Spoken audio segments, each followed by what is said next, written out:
Hello দর্শকেরা, আসসালামু আলাইকুম। তো এই যে আমাদের কাকা আমাদের কাকু সকাল থেকে মানে অনেকটা কষ্ট করতেছে। বাট উনি কিছুদিন আগে চিটাগং গেছিল বেড়াইতে। বাট আইসা দেখে যে মানে তখন পানি ছিল। উনি যে জায়গায় এখন বর্তমানে যে জায়গায় আছে ওই জায়গায় ঠিক পানি ছিল। এখন আইসা দেখে যে এখানে পানি চলে আসছে। বাস কিন্তু অলরেডি চলে গেছিলো ওদিক দিয়ে।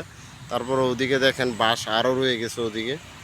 উনি আইসা দেখে যে অবস্থা খুবই খারাপ। তো এখন বাসগুলো উনি ভাবতেছে যেতে কালকের থেকে বরকি মারবো, যার কারণে উনি পজিশনটা নিয়ে নিতেছে, যে বরকি মারার জন্য ওনার পজিশনটা উনি নিয়ে নিতেছে। বা আসলে কি বলবো, আর এত পরিমাণ বাই ফেনার কারণে আসলে বরকি মারা খুব কষ্ট হয়ে যাইতেছে। মানে কি বলবো, আর এত মানে কষ্ট, প্রচুর কষ্ট হইতেছে। তো উনি আসছিলো, আমার ফোন দিছে, ফোন দিয়া বলতেছে বাতিজা তুই কই।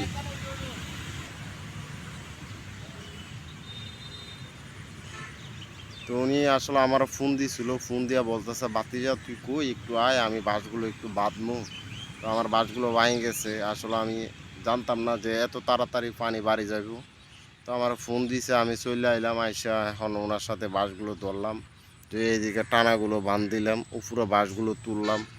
তারপরে এই যে এখানে বাসগুলো আছে, এখানে বাসগুলো তুললাম, ওইদিকে টানা দিলাম, ওই যে এখানে টানা দিলাম।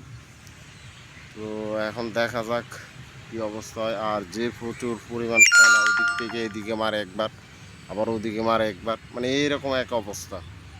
বরকিওয়ালার ভাই কি এক যন্ত্রণায় আছি এই ফেনার কারণে। আমরা মাছ ধরতে পারতেছি না, অনেকটা কষ্ট। ওই যে এই জায়গায় একটা মাছ লাড়া দিছে দেখছেন, এই যে এই জায়গায় রুই মাছ হইব, প্রায় না হইলো 4 থেকে 5 কেজি একটা রুই মাছ হইব, এখানে লাড়া দিছে। তারপর ওই যে এখানে একটা লাড়া দিছে ওই এই জায়গায়। তো ভাই এখানে প্রচুর পরিমাণ মাছ আছে। গতকালকে আমার এক বড় ভাই, তো উনি কালকে রুই মাছ পাইছে যে 8 কেজি 10 কেজিওয়ালা রুই মাছ গতকালকে পাইছিল। বাট এখন দেখা যাক কি অবস্থা হয়। তো ওনারা আমারে ফোন দিছিল যে ভাই তুই কই। আমি তো বললাম যে ভাই আমি বাসায় আছি, আমি একটু ব্যস্ত আছি, আমি আসতে পারবো না। তো উনি পরে মাছগুলো বাজারে বিক্রি করছে। আর জাস্ট আমার চারার মধ্যে প্রচুর পরিমাণ গত পরশু মাছ লড়ছে, বাট আমি যাইতে পারি নাই, কাজের ব্যস্ত ছিলাম। আর ভাই সবসময় মাছ মারতে গেলে অবশ্যই সময় দিতে হইব, যাতে মাছ ধরার জন্য অবশ্যই সময় দিতে হইব। সময় না দিলে আপনি কখনো মাছ ধরতে পারবেন না। তো এতটুকুই, সবাই ভালো থাকবেন। আর কালকে ঈদ, সবাইকে ঈদ মোবারক।